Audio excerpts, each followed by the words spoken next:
I guess now is as good a time as any to remind people that polar vortexes and this extreme cold that's going on in Chicago and the Midwest, and it's also going to hit the Northeast United States, is going to be the norm in upcoming winters, with even more records being broken. We are going into the mini ice age, and where you can look at the pattern where mainly it's going to affect is if you look back, at the pattern, if you look at a map of where the glaciation occurred over in the United States, it was mainly in the Midwest and the Northeast, not so much in California, not so much in Alaska, not so much in the Southeast. It wasn't over there. But that's where the mini ice age is going to affect us the most. And it's a pattern that goes on every 208 years and also every 400 something years. And we're going to be going into a more severe mini ice age. The Southeast is also going to get affected, but it's not going to be affected anywhere near as much relative to what's going on normally. In other words, yes, of course, it's colder in the Northeast and the Southeast, but the Northeast is going to get more of a temperature drop than the Southeast is, because the cold air is not going to be able to reach down to the Southeast as easily. And that's been the pattern over, many tens of thousands of years. We can even look back, in the geological record, and you can see what's been going on. There's been many ice ages that have occurred between major glaciation periods, going all the way back in Earth's history. And it's nothing new. It's just that in modern times, we really don't have any record of this happening in America, except if you look back during the times of recorded history during the American Revolution in 1776 about some of the problems George Washington had, or even Henry Knox when he was getting the cannon from Fort Saratoga and bringing it over to Boston. How things were, the rivers were frozen over and problems they had in moving cannon across the rivers by boat because it was frozen, and yet it wasn't frozen hard enough to move some of the cannons, which were thousands of pounds. But today you look at the rivers, they don't freeze like that, not the way they have been in the past. And that was not the more severe mini ice age. The more severe mini ice age actually occurred from 1645 to 1715, but we do have records of that occurring in Europe, what happened. And actually the Baltic Sea was frozen over for a while, which allowed a lot of transportation to occur between Scandinavia and Denmark. But this is going to have a major impact on our infrastructure. I saw recent articles about utility companies telling everybody to turn the heat down to 60 degrees because they don't have enough natural gas to go around, or they can't meet demand. And also, I think there was some problem in the state of New Jersey with one of their nuclear power plants where it had been shut down because of the deep freeze that was going on. So this is going to actually put a lot of strain on a lot of things. And one of the best advices I could give is to go back to old school technology. Now, this is me back in the 1950s, and this actually during this time, even though this was a major snowstorm in northern New Jersey, sometimes, you see, when you're talking about general patterns of warm and cold, usually you can predict a general overall global pattern by the sunspots. And those dark spots on the sun are actually very, very hot. They appear dark to the naked eye, but if you look at them through infrared, you can see they're really, really hot. They're emitting out a lot of heat. So when there's a lack of sunspots on the sun's surface, that means the sun is cooling, which in effect, it means there's less heat energy going to the earth, which means we can get a drop in global temperatures. Now, when this occurred back in the 1950s, when I was a few years old here, there was actually a lot of sunspots going on during that time, and we had a major snowstorm in northern New Jersey. So it's not like this is good. This is not a good predictor of everyday weather or even exactly what's going to happen in your particular area in a particular season. But it is a good predictor. In other words, these sunspots, it is a good predictor of what's going to happen on the Earth as far as cold goes on average. So in other words, Europe might get clobbered with a lot of cold, and maybe the United States might be fairly normal, for coldness. So due to the sunspots, but it seems like it's not like it affects the Earth evenly, or affects the Earth on a daily basis in a consistent manner. But if you look at the averages, if you average everything out across the Earth, it does affect the Earth. Lack of sunspots means it's going to be a lot more cold and a lot more snowy. Now, like I said, back in the 1950s, when this occurred in northern New Jersey, there was a lot of sunspots. But, like I said, you can still get localized extreme cold in the right conditions for blizzards. And yes, this was a major blizzard back in the 1950s. And you can see the old Dodge is still buried under all that snow. So that is a Dodge, by the way. And, but this is something whereby this is going to be the norm that's coming up. Now, one of the problems you have, too, with a lot of this extreme cold is the technology that is so complex today is so dependent upon electricity to work. In other words, back in the 1950s and even the 1960s and 70s and even 80s, if you had a gas, natural gas or oil heat furnace, and the electricity went out, and maybe some parts of it were operated with electricity, you could bypass it and make it work. Maybe you can just add a auxiliary generator to operate the forced air fan and make it work. Today, things are so computerized that you might have a problem getting everything working again. And this is one of the problems I'm seeing whereby technology is a major convenience under normal circumstances, but when things get, extreme and you're dealing with extreme climate changes, technology could be an Achilles heel. So, I'd advise people to get kerosene heaters. I like that Perfection 1550 oil kerosene heater that was designed in 1913. I think the one I have is probably built in 1920s, and I still use it all the time. Great device. Doesn't have any electronic chips or doesn't even have tip over protection, but it works great. Another thing is the vehicles today, a lot of times they're becoming hybrids, and the battery technology really is affected a lot with hybrids when the temperature gets extremely cold. And if you run into a problem whereby, I know a lot of situations where the electronics help, the cars to run better in the wintertime, you can start them up a lot easier. But back in the day, the only thing you really had to worry about is having a good battery, make sure your choke works on your carburetor, some starting fluid, and you put some dry gas in the tank so you don't get moisture accumulated in the fuel tank, and then you really had no problem. Today, if you have a car problem and it's due to cold weather somehow affecting, your hybrid car and its batteries and its function of its batteries, you're not going to be able to troubleshoot that on the spot very easily. So, I know a lot of these things are tested, but then again, they're not tested for the extremes.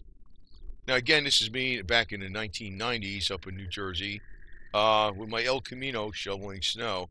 And I can tell you that if you look in what's been going on recently, and I'm talking about maybe over the last 10 years, or 6, 7, 8, 9 years, maybe somewhere around that. If you look, we've been having some really wild blizzards in the Northeast.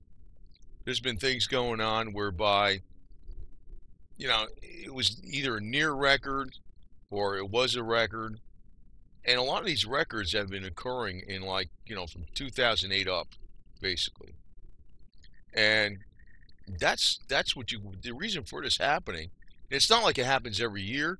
It's not like it happens in every single location in the United States that there's a new cold record. Because it's like when the sunspots are diminished, there's hardly any sunspots on the sun's surface. Yes, there's less energy going to the Earth, but it doesn't mean that, it's going to affect every area of the Earth exactly the same. It's going to affect the Earth overall by, how many less sunspots there are, but because there's less heat energy going to the Earth. But it doesn't mean every day is going to be a consistent drop of so many degrees and that's going to be exactly the same across the world. No. So some years it's going to seem like there's no mini ice age coming. It's going to seem like business as usual. But then it's going to more than make up for it when your time for your area is time to get hit. And when it gets hit, you better be prepared. And I'm really not an advocate of having too many electronic gadgets whereby you run your furnace on, electronics. I mean, maybe that's fine under normal circumstances, but you want to have a backup plan. You want to have either a wood burning stove or a real fireplace with a forced air heat exchanger in the fireplace, or you want to have an oil kerosene heater that can use diesel fuel or kerosene of the old type, which is none of the new ones can use that. And even if you had, candles, a lot of times candles can put out heat, believe it or not, a lot more than you think. Especially if you have them enclosed, somewhat enclosed, where the heat is being held within the glass, and there's like a little bit of heat coming out of the top. The kerosene lamps, the hurricane lamps, they put out a little heat too. Not a lot, but they help. They also have like the Johnny hand warmers. You ever seen those? You probably never heard of those. They're electronic now, but they kind of work with lighter fluid. They can help too. You want things that aren't electric, because if you're dealing in a blizzard ice storm and it knocks out some of the power lines, they're not going to be able to just run there and fix this stuff in a blizzard. You're going to have to wait it out. It might take 48 hours. And even if you can get over it with, wearing sleeping bags or whatever it is and all that blankets, and you can survive it, you don't want the pipes in your house to freeze. And, then when they're all thawed out, you'll have a flood in your house and all this water damage. So, it's not even just a matter of just surviving. It's a matter of prepping to make sure you don't have a lot more damage due to ice breaking your pipes in your house. You don't want to get your house down below, 32 degrees where, the pipes inside the wall are all going to break. This is actually a picture in the near the I think it's Route 72 in south central Jersey, in the Pine Barrens. There's a place called the Woodshed over here. It's I don't know if it's a little stop-off place, but or a restaurant or something. But it's a part of New Jersey that you would not think is New Jersey. If you actually look at the TV show Sopranos, I didn't really watch that show when it was out, but I saw the episode about the Pine Barrens and the Russian and Tony Siranko, whatever his name is, the actor that was out there. That was when they're showing that being out in the boonies. There's a couple parts of New Jersey that are really out there in the boonies. This is where home of the Jersey Devil, and it's like when you're getting down in some of the areas, even no matter where you are, even in some of the most densely populated states, You know, it's a false feeling of security when you have a lot of people around you. Because a lot of people around you don't know what the hell they're doing. It's not really good. It's not good. And you know, nobody's going to be able to freaking come to your rescue with a tracked vehicle if you got a real problem. You know, you're going to have to be self-sufficient. And talking about medical supplies and water and fuel. And, you know, worst comes to worst. Um, you can always use your car as in a powerful electric inverter, like an inverter, which in other words you hook to your battery, and you can plug in an extension cord to that. They got 2,000-watt inverters. You put your car on like a fast idle, and you let that. You can use that like a generator. You can run the electric wire into your house and have a generator with some kind of lighting or something like that, which can help you get by. Um, it wouldn't be a great heat source. I mean, you wouldn't be able to run a heater off it or anything like that, but it could help you out with, you know, maybe having a radio and um, maybe have enough power out of the inverter to operate the forced air fan on your electric furnace. But then things have gotten so complicated recently with furnaces, the natural gas and the oil furnaces, that you really you have to have a transfer switch set up in them to pipe the electricity into all the you know, an electronic box that really, and all the computer chips that are running that operation. I personally don't like any of that stuff that they got out today. It's like, it's ridiculous. It's just something that can go wrong when it's a great convenience during normal times. But when you got a problem, it's like the more electronic stuff you have, the worse it is. The worse it is. You know, nobody's going to come to rescue, and that's what it is. And the other thing is, a lot of times when you have these blizzards, it's not just the winds that are knocking down the power lines, but it's the ice. And a lot of times, you know, things are just right on the edge where it's freezing and it's not freezing, and the rain is changing from freezing rain to snow and back to freezing rain, and the winds are blowing. You can easily knock down a lot of power lines. And sometimes even the power lines get knocked down from accidents. I've seen it happen before. You know, there's an accident, car, truck runs into a pole, knocks things out. They're not going to come and fix that stuff right away. I mean, they're going to get it in a few days after the snow's over. But in the meantime, what do you do? So I just want to say that this what's going on right now in Chicago with the record high low. What do you want to call it? I think they had a record um, low high. In other words, the lowest high that we ever had before in Chicago was -11, and I believe they broke that. Some of the areas up there are like 35, 40 degrees below zero in the Midwest. And, you know, they're breaking all kinds of records. But it's like they're gonna play this off like it's like a one-time thing that's never gonna happen again in 100 years. I'm gonna say maybe it's not gonna happen in that area next year, because as this mini ice age hits, it doesn't.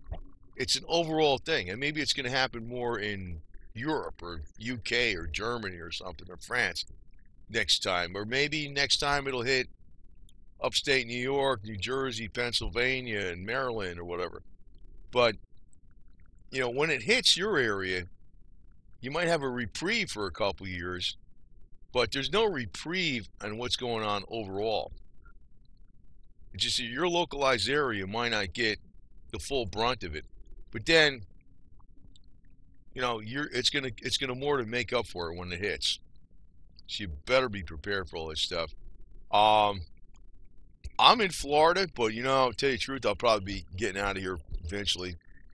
And I know the part of here where I'll be going more than likely is Northeast Tennessee or Northern Georgia in the mountains. And Northeast Tennessee is just as cold as South Jersey. It's not. It's not a. It's not a warm place. I looked at the climate. I said, "Wow, it's pretty." Because of the elevation too, and they got a lot of twisty roads up there too. And now this part of New Jersey, where this was taken back in the 1950s, this was up in the hill country. This was way the hell out there, man. Way the hell out there. Even though you see some houses, it was you got to go down some dark country roads that are single lane to go get down to this place. Believe me, it was out there, and that's how Tennessee is today. This part of Tennessee I'll be going to. But I realize, I'm a little leery of making that step because it ain't gonna be that easy. I'm talking about, there's a lot of, it's a lot easier where I'm right at where I'm at. A lot more conveniences, but eventually I know I'll be getting the hell out of this area. And I'm a person that preps. I've been prepping since I was a wee little person, man. So, but I learned that from my dad, man. He was a prepper big time, man. So I'll tell you the truth. Um, but you can't depend on anybody but yourself. I mean, I think in Chicago they shut down the mail the mail. They said the mail must always go through rain, sun, sleet, snow. Well, they stopped delivering mail one day just recently here because of the cold. So, if they're not delivering the mail, there's something really going on. And you remember a few years ago, remember that freak thing they had up in Buffalo, New York? And they had so much snow, it was like, I don't know, it was like 8 feet or something. It was some ridiculous amount. People's roofs were getting collapsed and stuff. It was dangerous. But that's how it works out. I mean, everything could be looking normal, and all of a sudden one day you get slammed. Now I know, like, they don't tell you this on news. It was a few years ago, right in New Jersey, in right by the beach, practically right by the beach, they got 3 feet of snow for real. And what's weird? You look it up, you won't see it. You won't see it anywhere. I don't know why they don't record this, but it wasn't a drift. So it was actually 3 freaking feet deep, and it was kind of localized because it wasn't like the entire. It was like right on the edge where the storm was just enough to just cold enough to be snow, and yet it was close to the water, and it was pulling in the water moisture from the ocean. There's some areas that got 3 feet of snow, and it looked like with all the ocean, um, you know, churning up and getting on the streets near the it was Long Beach Island. Um, it looked like something out of Antarctica. It was flooded out. The streets were flooded out. I mean, and you look up on the news, they'll tell you, oh, the snow was 18 inches deep. It was actually a hell of a lot more than that in some places. I don't know why they don't report this stuff, but I mean, but if you're in one of those places, I mean, some people got their power cut out for quite some time. And no, they're not going to come running in there in 2 seconds flat and fix that. That's why I'm telling people you got to be prepared. And one of the other things too, in your car, I know I have this in all my cars. Even though I'm in Florida, I still have this down in, because, you never know. I got a sleeping bag in every single car I got, and which is like if it gets cold out, that could save your life. It doesn't have to be a fancy sleeping bag. It can be rated for 40 degrees. But, if you're in the car and say it's 20 degrees outside, your sleeping bag's rated for 40, you're not running the car, you're not running the heat, but you're in a sheltered area. You roll the window up, and you don't have the car on, no carbon monoxide, and you got a sleeping bag that opens up, not a mummy type, but a kind of opens up like a big blanket and stuff. And you got that thing on with your winter clothes, it'll be fine. You won't freeze, even if it's only rated for 40 degrees. It wouldn't work if you're outside the car, but you got a shelter. You got a shelter. It'll keep your body heat in there. That's something I keep in all my cars. Actually, I keep a shovel. I keep air pressure gauge and a tire pump. And the reason I keep the air pressure gauge is if you ever get stuck someplace, and it could be snow or mud, you lower the pressure on your tires and you get a wider footprint. And you might not be able to drive down a highway with that. You get it down to like 10 pounds or 12 pounds pressure, and you'll get out of an area because the tire's got a wider footprint.